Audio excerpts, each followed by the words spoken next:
There's the gear moving, and then when you find an object, you just release this. That's it. We'll play, because it's a worm system. It's good. Ready to go. Turn on. Gears are now engaged on a slew. You see it turning. Or slew the other way by turning the motor off. Alright, this is the altitude drive, which is a tangent arm. And this is the rod that drives it, you know, the motor system. We were looking at it earlier. The nice thing about working with metal is you can build something like this.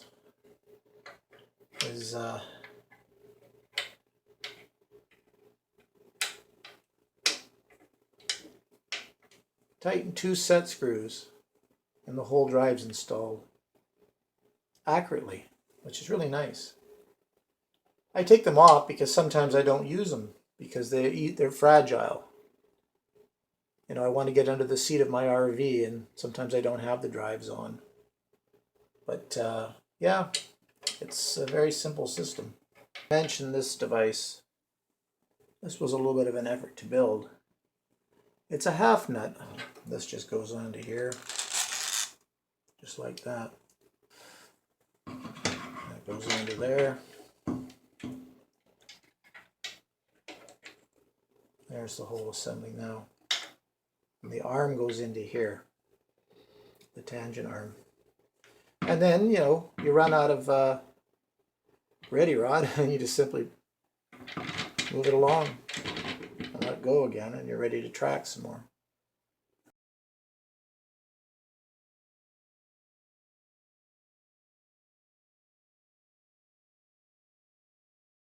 Bearings have been put on.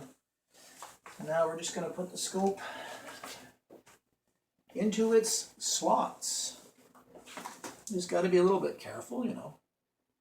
It's a little delicate, this department.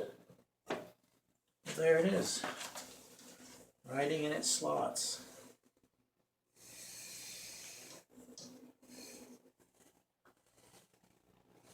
It's very precise. And I should point out again, these are just pins, there's no bolts. We'll get to that. But that's that. I'm going to mount the truss members on. Whoa. They just pop on like this.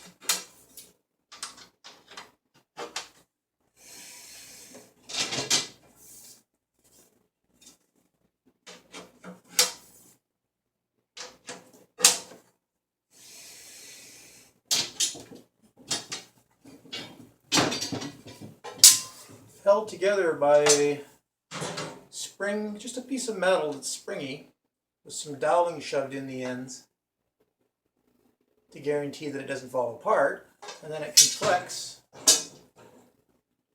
like that. And when you put it together, can't see too well there, slides on the pins. Now we put on the secondary cage, which I like to call the nose cone. Underneath the truss spring thing, underneath that one, spread these out. That's it.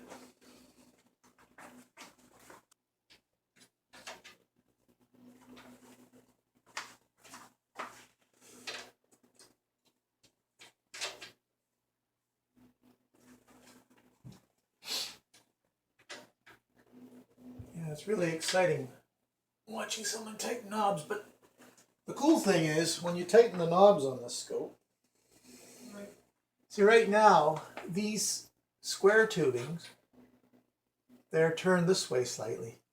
They're like this. So when you apply pressure and squeeze them back onto this flat surface, it sets up a tension on the pins on the mirror box. There. Contact points are slightly angled. You can just see it. About, oh, I don't know, 2 degrees. There, you can see it there.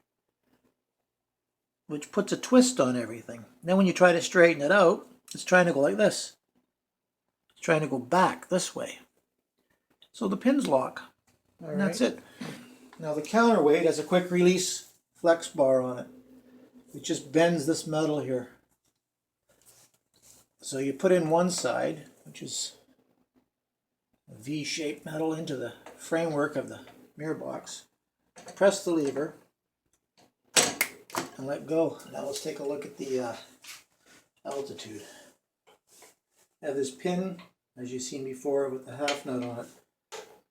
It slides into a hole right there, so it can be telescopic, just like that. And then this side goes on.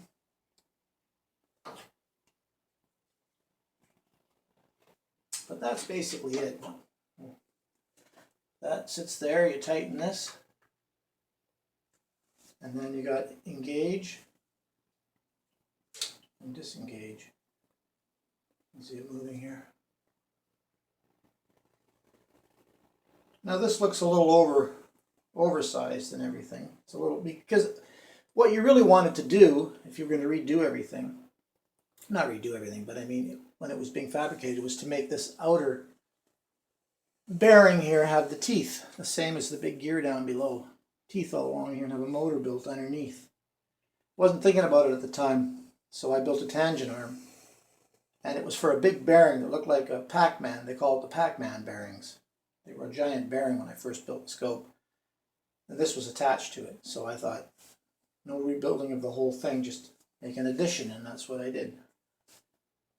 And then this is for setting the half nut. Just release it, it engages. Turn the motors on. Again, you're tracking. Tracking here. Now you're tracking. I don't know if I can see that on the bottom there. And that's how the 40-pounder drives itself. Now this scope has a lot of unique features. One of them is, well, this one's quite cute. You got your baffle. And because it's portable, very portable, you don't want to have to be screwing around with anything. So I designed it to slide down the spider bolt vanes and then engage. And that's it.